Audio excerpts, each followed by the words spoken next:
안녕하세요. 헨TV 정혜인입니다. 오늘 소개해드릴 책은요, 바로 틈새라는 작품입니다. 오늘도 책 소개 함께 해볼게요. 오늘 읽어드릴 작품은 최원진의 용서라는 작품입니다. 먼저 작가 소개부터 해볼게요. 최원진, 색다른 도전을 즐기고 다양한 활동을 좋아하지만 그만큼 일관성 없는 자신에 대해서 끝없이 고민하는 모순적인 사람이다. 생각이 쓸데없이 많아 자기 성찰만 하루에도 몇 번씩 하는 피곤한 스타일인데다가 MBTI도 검사할 때마다 결과가 다르지만 하루하루 조금씩 자기 자신을 찾아가는 중이다. 매일 밤 꾸는 꿈이 다채롭고 재밌어서 언젠가는 꿈 이야기를 다 엮어낸 단편집을 출간하겠다는 포부를 가지고 있다. 그럼 이어서 최원진의 용서라는 작품 함께 읽어볼게요. 그날은 과거에서 내가 나를 만나러 온 날이었다. 사람들은 인생에서 쌓아온 노력이 한 번의 기회를 만드니 계기는 기대하지 말라고 했다. 그런데도 계기는 하염없이 기다려지는 것이다. 기회를 직접 발굴해야 한다는 사실은 알고 있지만 그만큼 용기가 없는 사람들, 그들에게 계기는 언젠가는 찾아와 주길 고대하게 되는 귀한 손님 같은 것이다. 그리고 누군가에게는 우연이라는 이름으로 운 좋게 찾아오기도 한다.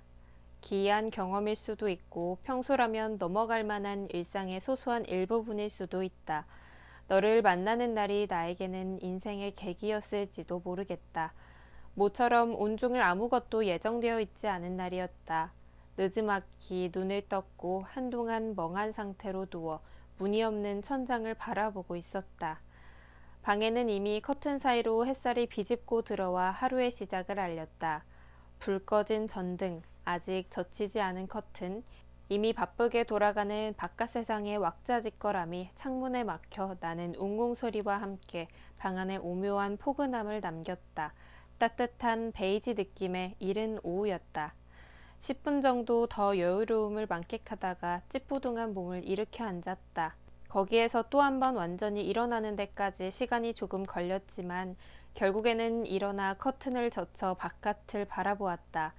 하늘에 구름이 끼어 살짝 뿌옇긴 했어도 아직 그 연한 파란색이 미세하게 남아있었다. 미세먼지가 걱정되어 창문을 열지는 않았으나 충동적으로 나가고 싶다는 생각이 들었다. 그래서 평소보다 물이 더 따뜻하게 느껴졌던 것인지 시간이 2배나 걸린 게으른 샤워를 마치고 눈에 보이는 아무 옷이나 걸쳐 입고는 밖으로 나왔다.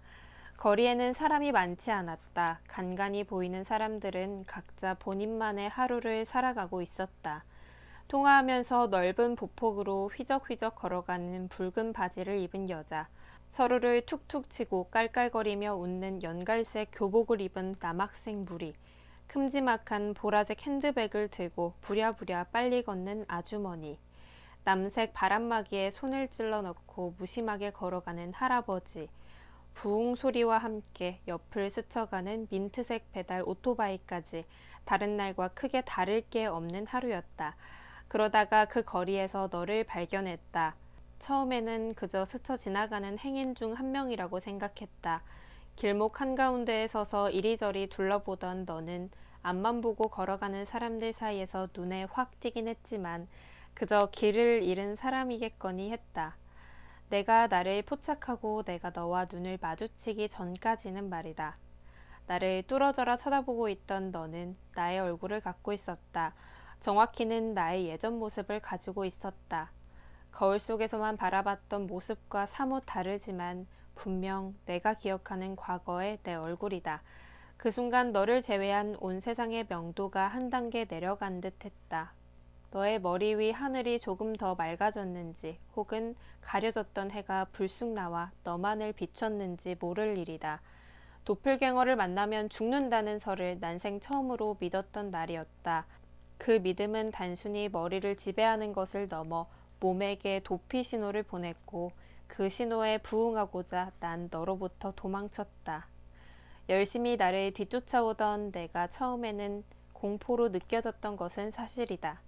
다시 그 순간으로 날 되돌려 놓아도 난 몇 번이고 똑같이 도망치는 선택을 했을 것이다.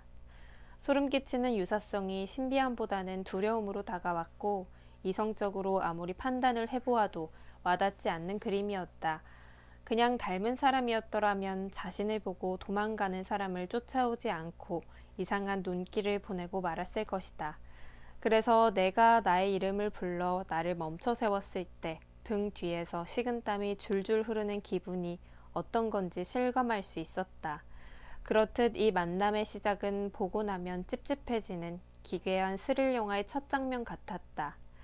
내가 너의 부름을 듣고 공포와 당혹스러움에 고개를 돌렸을 때 숨이 가쁜 듯 살짝 숨을 몰아쉬며 서 있는 내가 있었다. 너는 나를 향해 어색하게 웃어 보였다. 안녕? 너의 목소리 또한 어디서 많이 들어본 듯 익숙했다. 전달 시간이 느린 통화를 할 때 혹은 노래방에서 마이크를 사용할 때 끝에 잠시 울리는 어색하고 이상한 내 목소리와 비슷했다. 그래서일까 안녕이라는 두 글자에서 오는 왠지 모를 기시감이 있었다. 나는 조심스레 너에게 나의 이름은 어떻게 아는지 물었다. 너의 대답은 납득하기 힘든 것이었다. 그 누가 믿겠는가? 길을 가다가 마주친 어린 사람이 과거에서 온 나 자신이라는 말을 한다면 말이다. 그 말을 들은 사람에게 어떻게 받아들일지 선택지가 여러 개 주어진다면 믿는다는 선택지는 가장 마지막에 고를 만한 것이었다. 나 또한 그랬다. 그냥 너의 말을 무시하고 지나갈까 싶었지만 내가 누구든 간에 나와 같은 얼굴을 한 너에게 상처를 줄 만한 용기는 없었고 짓궂은 몰래카메라인가 싶어서 주변을 둘러보았지만 아무것도 발견하지 못했다. 그러다 내가 부모님의 성함, 어릴 때 키운 강아지 이름, 다녔던 학교 이름을 대자 그제야 그 마지막 선택지가 눈에 들어오기 시작했다. 왜와 어떻게만 머릿속에서 맴돌았던 것 같다. 꿈일지도 모르겠다는 생각까지 들었다. 만약 꿈이라면 아주 생생한 꿈이다. 꽤 몇 년 동안 꾸지 않았던 꿈을 이렇게 꾸는가 싶어 내 뇌가 야속하기도 하고 신기하기도 했다. 혼란스러움이 가중되고 있는 와중에 이 상황을 맞닥뜨린 적이 있다는 생각이 들었다. 한산한 거리 위에서 나와 똑같은 얼굴을 한 사람을 마주하고 있는 들리는 소리라고는 나의 숨소리밖에 없었던 이 장면이 순간 낯설지 않았다. 보통 꿈에서 꿈을 기억하기도 하던가? 급하게 휴대전화를 꺼냈다. 오늘 날짜도 이전 통화 내역도 전화번호도 사진도 전부 내가 기억하는 그대로였다. 도대체 어떻게 해야 할지 모를 때는 아무 생각도 들지 않고 멍해진다는 것도 그날 처음 느껴보았다. 결론부터 말하자면 그날 그 혼란 속에서 나는 결국 그 마지막 선택지를 고르긴 한다. 왜 거기에서 너를 뿌리치고 가지 않았는지, 사기라고 생각하지는 않았는지, 기절하지는 않았는지 물어본다면 거의 그럴 뻔했다고밖에 대답을 해줄 수 없다. 인생을 살면서 가끔씩 나도 모르게 홀리듯 하게 되는 결정이 있지 않은가. 이성적으로는 설명이 되지 않는 순간 말이다. 그날이 딱 그랬다. 나와 똑같이 생긴 사람이 과거에서 나를 만나러 왔다는데 거기에서 이성적으로 판단할 수 있는 사람이 몇이나 될까? 그래서 난 찝찝함과 혼란은 끝까지 없애지 못한 채 그냥 한번 믿어보기로 한 것이었다. 무슨 이유 혹은 목적으로 나를 만나러 온 것인지 너 또한 모르는 듯 했다. 너는 그냥 눈을 떠보니 여기였고 나를 보자마자 내가 너의 미래 모습이라는 사실을 본능적으로 알았다고 했다. 꿈이든 현실이든 영화처럼 중요한 임무를 달성하기 위해 온 것은 아니었지만 그래도 다른 누군가가 아닌 나를 찾아왔다는 사실은 느낄 수 있었다.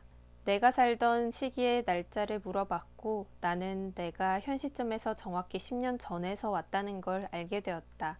도대체 어떻게 오게 된 것일까? 궁금증이 생겼다. 오기 전 마지막으로 기억나는 게 무엇인지 물었고 너는 기억을 더듬느라 미간이 잠시 찌푸려졌다. 저 멀리 허공에서 답을 찾고 있는 눈과 확신에 차지하는 목소리로 잠자리에 들었던 것 같다고 중얼거렸다. 그럼 너는 꿈을 꾸는 건가? 그래서 데자뷰인 것 마냥 이 상황이 익숙하게 느껴지는 거일지도 모른다. 내가 기억도 못하는 10년 전 꿈에서 나를 만나러 갔을까? 너는 모르겠다는 듯 어깨를 으쓱했다. 우린 말없이 서로를 쳐다보았다.